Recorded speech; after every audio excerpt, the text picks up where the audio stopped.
स्वराज्य का वीरगानो. जरी माझे शरीर महातारे झाले तरी आत एक तरुण जुनी जगतो आहे. शरीर जरी क्षीण, कमजोर आणि नाशवंत असू शकते, परंतु शरीरात वास करणारा आत्मा नेहमी तरुणच असतो.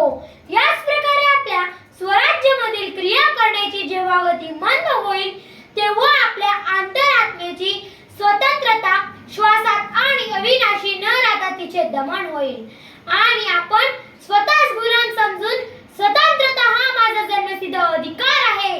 जेव्हापर्यंत ही माझ्या जिवंत आहे, मी म्हातारा होणार नाही.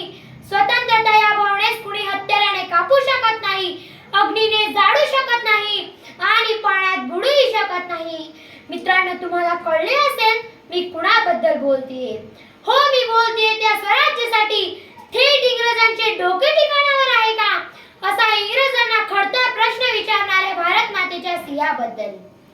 हो, मी बोलतेय त्या तेजस्वी सूर्याबद्दल, ज्यांच्या वक्तृत्वाने ढग गडगडायचे, ज्यांच्या लेखणीतून विजा कडकडायच्या आणि ज्यांच्या नावाने इंग्रज सरकार पत्त्यासारखी थरथर कापायची.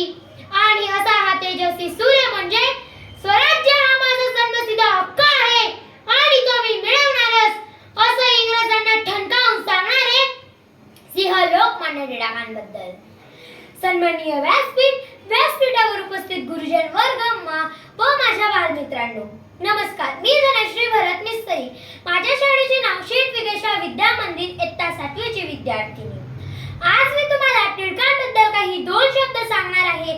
ते तुम्ही शांत चित्तेने ऐकावे अशी माझी नम्र विनंती.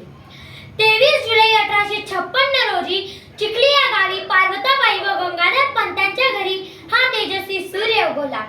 केशव हे त्यांचे मूळ नाव असूनही पुढे बाळ गंगाधर टिळक म्हणून सगळे त्यांना ओळखायला लागले. गणित व संस्कृत हा त्यांचा आवडता विषय होता. गणित व संस्कृताचा अभ्यास करताना जी हुशारी व एकाग्रता त्यांच्याकडे होती, ती भारताला स्वतंत्र मिळवून देण्यासाठी लाख मोलाची होती. पण मित्रांनो, मला असे वाटते की त्यांच्यासारखी हुशारी व एकाग्रता आपण वापरली तर भारत हा देश कुठल्याच मोठ्या संकटात पडणार नाही. पण आपली एकाग्रता तर मोबाईल मध्येच असते ना. हो, माफ करा, पण हे खरे आहे. हो ना?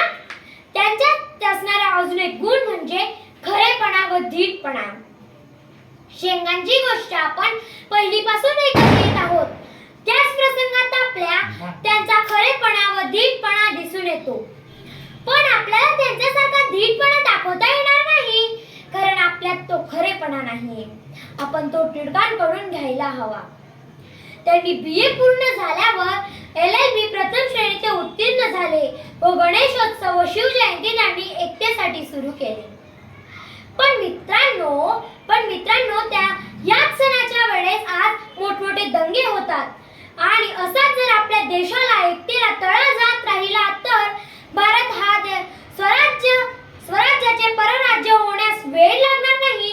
म्हणून स्वराज्याचे सुराज्य निर्माण करण्यास प्रयत्न करा, म्हणजे टिळकांना पुन्हा या पवित्र भूमीवर जन्म घ्यावासा वाटेल. म्हणजे मित्रांनो स्वतंत्र हा माझा स्वतंत्राची ज्योत पेटवणाऱ्या ज्ञान रूपी